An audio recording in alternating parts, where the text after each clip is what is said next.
اعوذ باللہ من الشیطان الرجیم بسم اللہ الرحمن الرحیم۔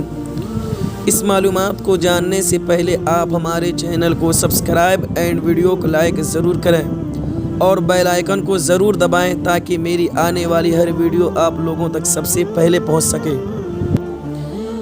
حضرت ابو ہریرہ رضی اللہ تعالی عنہ راوی ہیں کہ ہمارے پیارے آقا صلی اللہ تعالی علیہ وآلہ وسلم کے بعد جب حضرت ابو بکر صدیق رضی اللہ تعالی عنہ خلیفہ ہوئے، اس وقت اعراب میں سے کچھ لوگ کافر ہو گئے، یعنی زکوٰۃ کی فرضیت سے انکار کر بیٹھے۔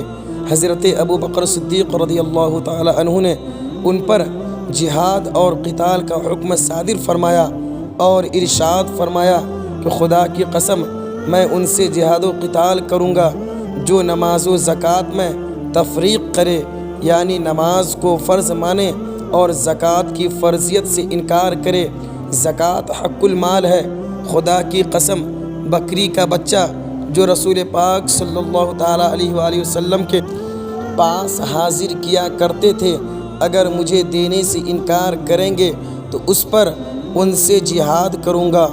دوستو، زکوٰۃ فرض ہے، اس کا منکر کافر اور نہ دینے والا فاسق اور قتل کا مستحق اور ادا میں تاخیر کرنے والا گنہگار و مردود ہے۔ ویڈیو اچھی لگی تو لائک ضرور کریں۔